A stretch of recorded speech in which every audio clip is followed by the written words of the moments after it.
तो आज आपके फिजिक्स में नया चैप्टर स्टार्ट करते हैं जिसका नाम है हमारे पास साउंड। ठीक है, तो फिजिक्स में जो आपका है जो नया चैप्टर साउंड अपने पास स्टार्ट हो रहा है। सबसे पहली बात तो ये जो चैप्टर है आपके पास, इस चैप्टर में आप अगर देखोगे तो कई सारी आपको नई चीजें पढ़ने को इस बार मिलेंगी।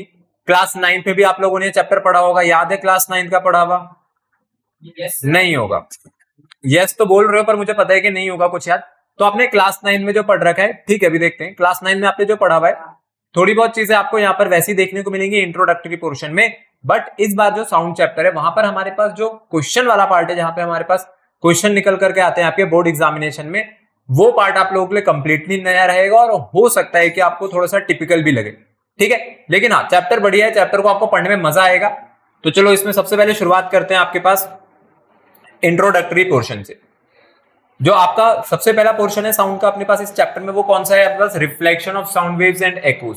ठीक है, मतलब पहले तो हमें साउंड वेव्स के बारे में पढ़ना है, उसकी रिफ्लेक्शन, और दूसरे पार्ट में हम लोग क्या पढ़ेंगे यहाँ पर? एको के बारे में पढ़ेंगे। तो जैसा कि चैप्टर में इस टॉपिक का नाम है आपके पास साउंड वेव्स, तो पहले साउंड वेव्स की बात कर लेते हैं कि साउंड वेव्स क्या होती हैं। अब जैसे मैं यहाँ पे बोल रहा हूं, आप लोगों को ये जो चीजें सुनाई दे रही है उसके पीछे रीजन क्या है कि मैंने यहाँ पर जो साउंड प्रोड्यूस करा था वो साउंड प्रोपोगेट होकर के आपके कहां तक पहुंचा? कानों तक पहुंचा। तो अब मैंने यहां पर एक वर्ड का यूज किया जिसका नाम है प्रोपोगेशन। प्रोपोगेशन क्या होती है? प्रोपोगेशन का मतलब होता है कि जो ट्रैवल है, किसका ट्रैवल? अपने पास साउंड वेव्स का, एक जगह से दूसरी जगह तक होने के लिए। इसके लिए इस रूम में जो प्रेजेंट एयर है ना वो हेल्प कर रही है। क्यों? क्योंकि मैं क्या कर रहा हूं, इधर से जब मैं बोल रहा हूं तो मेरी वोकल कॉर्ड्स है, जो मेरी वोकल कॉर्ड्स वाइब्रेट कर रही है, वो वाइब्रेशन के कारण आपके पास जो मेरे माउथ के आगे एयर है ये इसको पुश करेगा, यहां पर वाइब्रेशंस क्रिएट कर रहा है। तो साउंड वेव सबसे पहले एयर को पुश करते हैं और इसी एयर में ट्रैवल करते करते आपके कानों तक पहुंच रही है। तो मैंने यहां पर जो दूसरे वर्ड का नाम लिया वो क्या है? अपने पास एयर। तो साउंड वेव्स को ट्रैवल करने के लिए एक मीडियम चाहिए होता है और वो मीडियम मेरे पास क्या होती है? एयर होती है। तो साउंड वेव्स आपके पास बिना मीडियम के ट्रैवल नहीं कर सकती हैं। ठीक है, तो ये जो साउंड है हमारे पास, साउंड आपके पास क्या होती है? साउंड आपके पास एक मैकेनिकल वेव होती है। क्यों है मैकेनिकल वेव? क्योंकि ये जो अपने प्रोपोगेशन है, प्रोपोगेशन के लिए किसका यूज कर रही है? एक मीडियम का, और वो मीडियम अपने पास क्या? एयर है। अब ये रूम होता है, जैसे इस रूम में अगर मैं वैक्यूम क्रिएट कर देता ना कि भैया हवा होती ना, 0% यहाँ पर एयर होती, तो मैं चाहे कितना भी बोलता पर आपके कानों तक कोई भी आवाज नहीं पहुंचती। पर मैं कहता कि मैं तो बोल रहा हूं बट आपके कानों तक आवाज नहीं पहुंच रही। क्यों नहीं पहुंच रही? क्योंकि आपने एयर वहां से हटा दी। तो साउंड वेव से सबसे पहली चीज क्या है कि sound requires a medium of propagation. तो इसका मतलब है कि जो साउंड वेव्स हैं, ये साउंड वेव्स कैसी वेव्स हो गई आपके पास? साउंड वेव्स होती है मैकेनिकल वेव्स। ठीक है, इसलिए साउंड वेव्स को कौन सी कैटेगरी में डाला होता है हम लोगों ने? मैकेनिकल वेव्स की कैटेगरी में। क्योंकि मैकेनिकल वेव्स को एक जगह से दूसरी जगह तक जाने के लिए या प्रोपोगेट करने के लिए किसकी जरूरत पड़ती है? मीडियम की जरूरत पड़ती है। अगला पार्ट यहां पर देखते हैं, जैसे जो वाइब्रेशन है, जैसा भी मैंने बोला था कि कोई भी बॉडी जो वाइब्रेट करेगी या वाइब्रेशन प्रोड्यूस करेगी वो अपने सराउंडिंग मीडियम में ट्रेवल करनी चाहिए फिर। ठीक है, और ये किस फॉर्म में ट्रेवल करती है? इन दी फॉर्म ऑफ वेव। अभी जो वेव होती है, वेव की आपके पास एक सर्टेन स्पीड होती है जो कि किस बात पे डिपेंड करती है? डेंसिटी पे डिपेंड करती है। ठीक है, कि मीडियम की डेंसिटी कितनी है। अब मैं आपसे पूछूं कि जो साउंड की स्पीड होती है वो किस मीडियम में सबसे ज्यादा होती है? स्पीड ऑफ साउंड तो सॉलिड्स में सबसे हाई होती है, उसके बाद किसकी बारी आती है? फिर लिक्विड्स की, एंड देन फिर गैसेस में। ठीक है, ये हमारे पास सीक्वेंस हो गया किसका? स्पीड ऑफ साउंड का। क्योंकि सॉलिड जो है, सॉलिड की ना अपने पास डेंसिटी सबसे हाई होती है, ठीक है, और गैसेस की डेंसिटी सबसे लो होती है। तो सॉलिड में साउंड सबसे तेज ट्रैवल करता है और सबसे हल्का जो इसका आपके पास ट्रैवल है वो कहां पे देखने को मिलेगा? आपको गैसेस में देखने को मिलेगा। अब आते हैं उस चीज पर जो कि है कि आपके कानों तक जो आवाज पहुंच रही है यहां पर, उसके एक बार रेंज देख लेते हैं।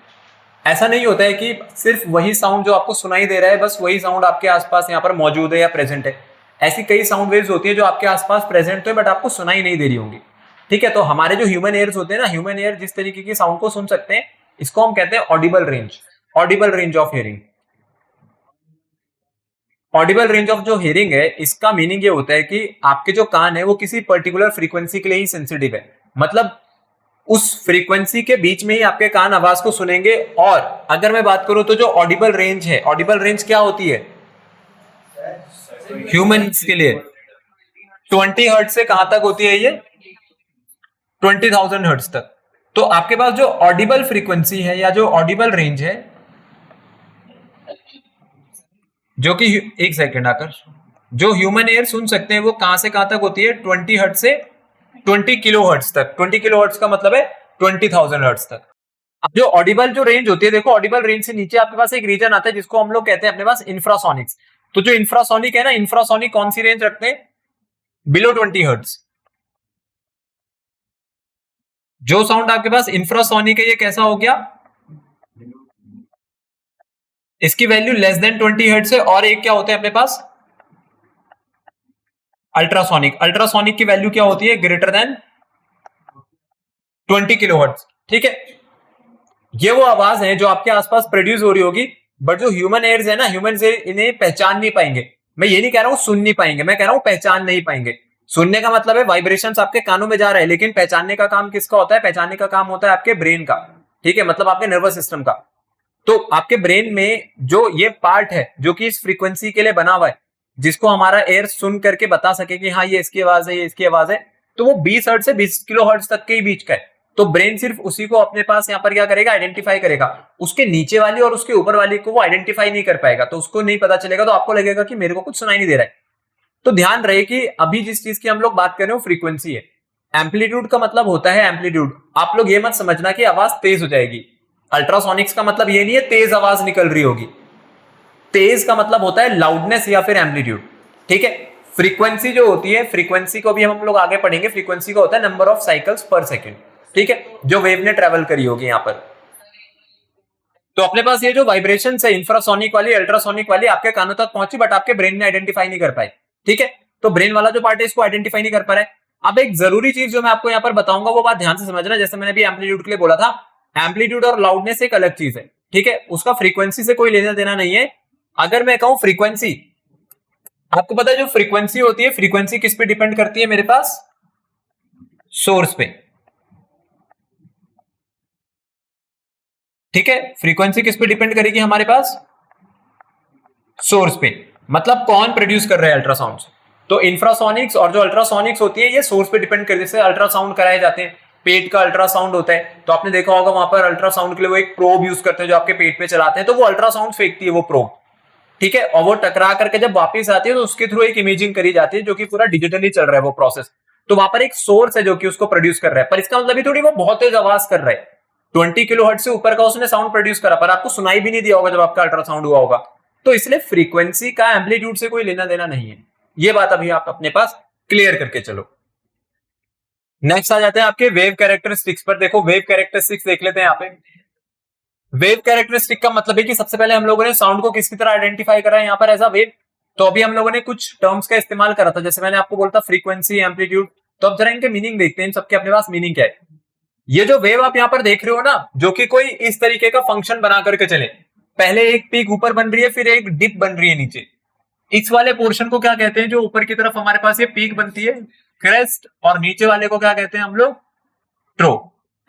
तो आपने जो वेव यहां पर रिप्रेजेंट करी है ना, ये वेव कौन सी रिप्रेजेंट हुई है यहाँ पे, ये साइन वेव है।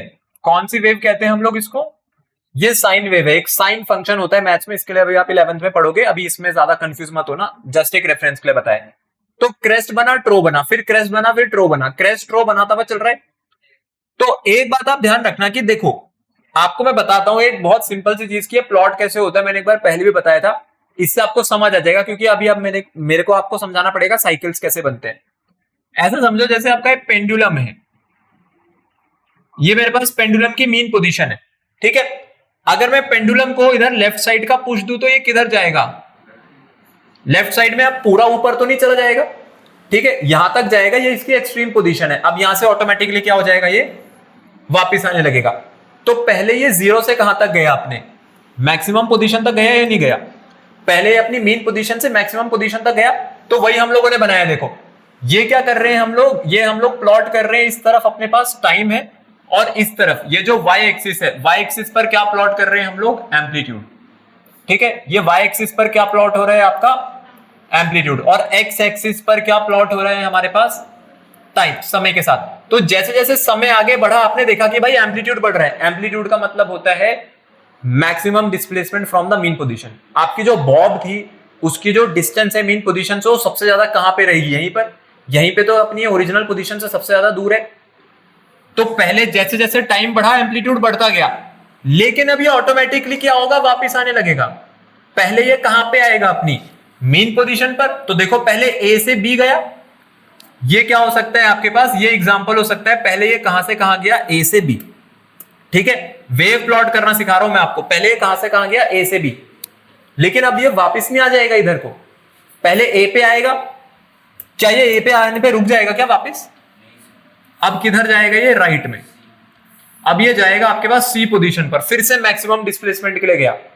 तो पहले ए से बी गया, अब कहां से कहां जा रहा है ये, फिर वापस जब ये बी से ए पर आया तो इसका एम्पलीट्यूड कितना हो गया, 0 हो गया।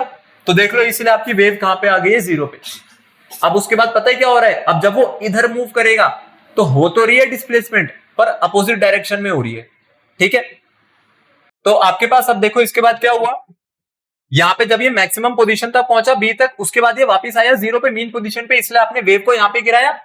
अब ये फिर से मैक्सिमम डिस्प्लेसमेंट के लिए जा रहा है सी तक, पर एक अपोजिट डायरेक्शन में जा रहा है ना, इसलिए मैंने जो एम्पलीट्यूड प्लॉट करा है वो कहां पे प्लॉट करा है, नेगेटिव वाई एक्सिस पर। अब जो आपके पास एम्पलीट्यूड आएगा निकल करके, वो कहां का निकल करके आएगा, नेगेटिव वाई एक्सिस का। और उसके बाद वापस क्या होगा, यहां से जाने के बाद ये वापस फिर इधर आ जाएगा। ठीक है, तो फिर ये आपके पास वापस आ गया अपनी मेन पोजीशन पर, मतलब 0 तक। तो इसने क्या पूरा कर दिया अपने पास, ये पूरा क्या हुआ, क्या ये पूरा एक साइकिल है, पहले यहां से यहां गया, फिर वहां से इधर गया राइट में, और फिर वापस आ गया। तो ये क्या कंप्लीट कर दिया इसने अपने पास, पूरा एक साइकिल कंप्लीट कर दिया। तो एक साइकिल को कंप्लीट करने के लिए आपके पास जो टाइम लगता है उसी को हम लोग क्या कहते हैं अपने पास, टाइम पीरियड। और एम्पलीट्यूड क्या होती है, एम्पलीट्यूड होती है आपके पास maximum displacement from the mean position. जैसे एक एम्पलीट्यूड तो आपके पास प्लस वाई एक्सिस का निकल करके आ रहा है, अभी एक एम्पलीट्यूड प्लस वाई एक्सिस का निकल करके आया, और एक एम्पलीट्यूड कहां का निकल करके आया, माइनस वाई एक्सिस का। ठीक है, अब आ जाते हैं फ्रीक्वेंसी पर। ठीक है, फ्रीक्वेंसी को समझते हैं, फ्रीक्वेंसी क्या होती है। फ्रीक्वेंसी का मतलब है कि एक सेकंड में कितने साइकिल कंप्लीट करेगा, कितने साइकिल, यहां से यहां तक। ये जो मैंने पूरा एक ग्रीन वाला पोर्शन बनाया है, ये कितने साइकिल है मेरे पास, ये एक साइकिल है। तो मैं कह रहा हूं ऐसे कितने साइकिल्स ये बनाएगा एक सेकंड में। तो फ्रीक्वेंसी बहुत सिंपल है, नंबर ऑफ साइकिल्स पर सेकंड। एक सेकंड में जितने भी साइकिल्स बनाए जा सकते हैं उसको हम लोग फ्रीक्वेंसी कहते हैं। या मैं कह दूं सबसे सिंपल फॉर्मूला जो होता है फ्रीक्वेंसी नापने के लिए, frequency is inversely proportional to the time period. क्योंकि भाई टाइम पीरियड क्या था, एक साइकिल कंप्लीट करने के लिए कितना टाइम ले रहा है, ये एक ऑसिलेशन के लिए, और फ्रीक्वेंसी इसीलिए आपके पास टाइम पीरियड क्या क्या होती है, रेसिप्रोकल। ठीक है, हाँ। अब आ जाते हैं वेवलेंथ पर। ठीक है, भले यहाँ पे सीक्वेंस में वेवलेंथ सबसे पहले लिखा हुआ था, पर भाई अपने पास जो चीजें हैं वो क्लियर करते हुए चलेंगे एक बाय एक करके। अब देखो वेवलेंथ, वेवलेंथ जैसे इसका नाम है मतलब वेव की लेंथ। अब वेव की लेंथ कोई थोड़ी नाप सकता है कि वेव की लेंथ क्या रही होगी, पर वेवलेंथ निकालने का आपके पास तरीका क्या होता है, ये जो एक साइकिल कंप्लीट हुआ है ना पूरा, ये एक साइकिल जो पूरा कंप्लीट करके आया है, तो इसी को हम लोग क्या कहते हैं, इसी को हम लोग वेवलेंथ कहते हैं। ठीक है, अब वेवलेंथ का मतलब ये होता है आपके पास कि कितना डिस्टेंस ट्रेवल किया आपकी वेव ने जब वो एक साइकिल कंप्लीट कर रही थी, कितना डिस्टेंस ट्रेवल करेगी। जैसे आप यहां से बॉब से समझना, बॉब से अगर मैं आपको समझाऊं तो ये पहले 5 गया, फिर 5 इधर आया 10, फिर 5 गया 15 और 5 आया 20, तो वेवलेंथ कितनी बन गई आपके पास 20। तो वैसे यहां पर होता है कि कितना डिस्टेंस ट्रेवल करेगी आपकी वेव किस समय, एक ऑसिलेशन के समय या फिर एक साइकिल पूरा करने के लिए, इसी को हम लोग बोलते हैं अपने पास वेवलेंथ। ठीक है, और वेवलेंथ को किससे डिनोट करते हैं, वेवलेंथ को किससे डिनोट किया जाता है अपने पास, लैम्डा से। ठीक है, तो वेवलेंथ को किससे डिनोट किया जा रहा है अपने पास, लैम्डा से। अब जो वेवलेंथ है और एक होती है वेव वेलोसिटी। ठीक है, एक है वेवलेंथ और एक है वेव वेलोसिटी। भाई वेलोसिटी का फॉर्मूला क्या होता है, क्या पढ़ा है आप लोगों ने वेलोसिटी का फॉर्मूला, डिस्प्लेसमेंट अपॉन टाइम, यही पढ़ा होगा, डिस्प्लेसमेंट अपॉन टाइम। डिस्प्लेसमेंट का मतलब एक तरीके से डिस्टेंस हो गई। ठीक है, तो अगर मैं बोलूं तो यहां पर जो डिस्प्लेसमेंट है वो क्या है, वो वेव की लेंथ है, वेव लेंथ। तो मैं यहां पे लैम्डा लिख दूं। ठीक है, अगर मैं लैम्डा लिख दूं तो गलत तो नहीं है। और 1/t को क्या कह सकते हैं, 1/t को क्या कहते हैं, फ्रीक्वेंसी। तो v किसके इक्वल आ गया यहां से, एफ लैम्डा के। तो ये आपकी वेव वेलोसिटी है। वेव वेलोसिटी कैसे निकलेगी, frequency multiplied by the wavelength. ये है अपना वेव वेलोसिटी, सिंपल।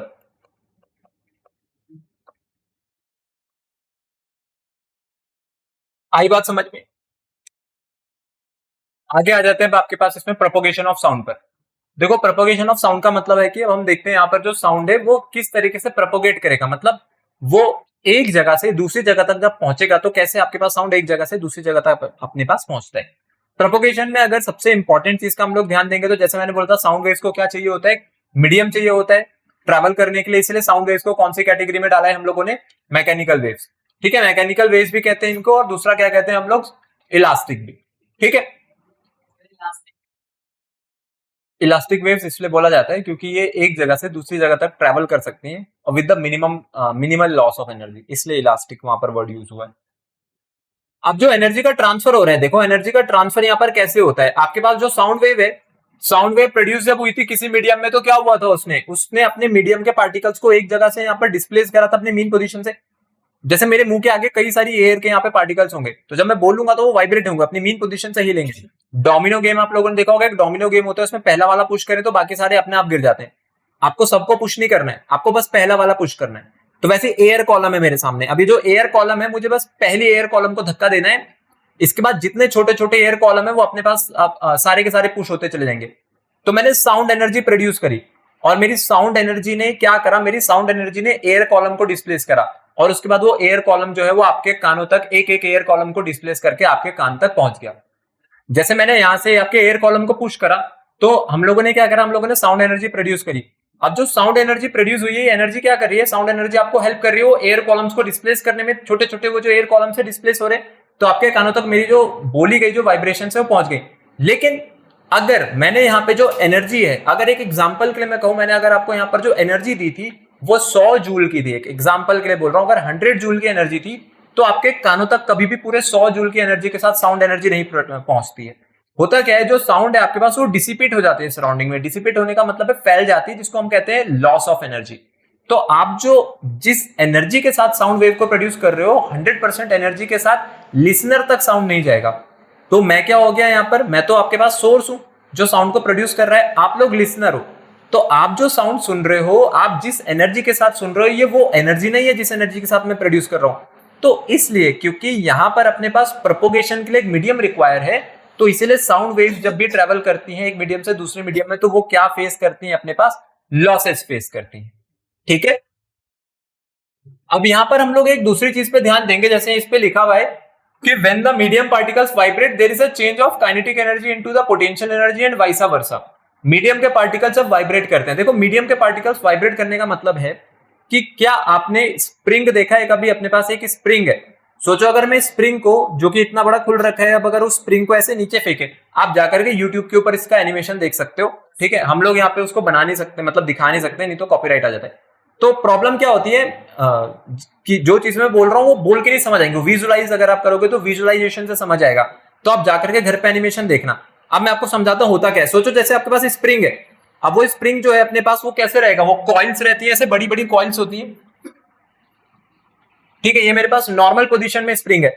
अगर ये स्प्रिंग नीचे गिरेगी, जैसे ये स्प्रिंग नीचे गिरेगी तुरंत क्या हो जाएगी, अपने पास इस तरीके से कॉन्ट्रैक्ट हो गई और उसके बाद ये क्या करेगी, जंप कर जाएगी, अपने आप उछल जाएगी। लेकिन जब ये उछल रही होगी ना तो उस समय पता है क्या होगा, उस समय ये कॉन्ट्रैक्ट नहीं हो रखी होगी, उस समय अपने पास ये क्या हो जाएगी, वापस एक्सपैंड हो रही होगी। ठीक है, तो ये काइनेटिक एनर्जी है, ये काइनेटिक एनर्जी है गिरते वक्त, जो कि पहले किस में कन्वर्ट हुई, आपके पास पोटेंशियल एनर्जी में, और फिर वही पोटेंशियल एनर्जी वापस किस में कन्वर्ट हो गई, काइनेटिक में। तो नीचे वाला पोर्शन तो दबा हुआ रहता है पर ऊपर वाले पोर्शन को आप खुलता हुआ देखोगे। ठीक है, तो साउंड वेव्स भी ऐसी ट्रेवल करती हैं जब वो कंप्रेशन और रेयरफैक्शन फेस करती हैं। तो पहले क्या होता है, पहले जब हम धक्का देते हैं साउंड को तो काइनेटिक एनर्जी, ठीक है, फिर उसके बाद वो पार्टिकल से टकराती है, पार्टिकल्स पुश होते हैं, दबते हैं, तो पोटेंशियल एनर्जी, और फिर जब आगे वाले को धक्का मिलता है तो फिर से वापस वो किस में कन्वर्ट होती है, काइनेटिक एनर्जी में। तो काइनेटिक पोटेंशियल का ये जो अपने पास सीक्वेंस है चलता रहता है। तो इस तरीके से आपके पास जो मीडियम के पार्टिकल्स हैं वो वाइब्रेशन के दौरान क्या फेस करते हैं, change of kinetic energy into the potential energy, जिसको कि आप इस कॉइल वाले एक्सपेरिमेंट से सबसे अच्छे से समझ सकते हो। इसको जाकर के जरूर देखना, आपको मिल जाएगा, बहुत कॉमन है। अब जो आपके पास साउंड वेव है ये दो तरीके से ट्रेवल करती है। ठीक है, एक तो होती है यहां पर बनने वाली लॉन्गिट्यूडनल वेव्स, और दूसरी कौन सी है मेरे पास, ट्रांसवर्स वेव्स। लॉन्गिट्यूडनल का मतलब होता है जो अलोंग द लेंथ है, जब हम लोग देखेंगे अलोंग द लेंथ मतलब एक बिल्कुल सीधे पोर्शन में। ठीक है, लॉन्गिट्यूडनल। तो होता क्या है यहाँ पर, लॉन्गिट्यूडनल वेव्स जब बनती है तो जैसे आपने एयर कॉलम देखी होगी ना, पहले मेरे पास जो एयर कॉलम है, अगर आप देखोगे तो यहाँ पे जो एयर कॉलम है एक दूसरे के बहुत पास रही होगी, पर अचानक से जैसे मैं बोलूंगा तो ये क्या हो जाएगी, वाइब्रेट, तो इसको धक्का लगेगा। ये पहले क्या मोशन में थी क्या, ये पहले किस में थी, रेस्ट में, पोटेंशियल एनर्जी है, पर जैसे इसको धक्का लगा ये तुरंत अपने आगे वाले एयर कॉलम को एक बड़ा सा पुश देगी। और अगर इसने पुश दिया है, अगर यहाँ पर मोशन प्रोड्यूस हुआ है तो कौन सी एनर्जी में आ गया, ये काइनेटिक एनर्जी में।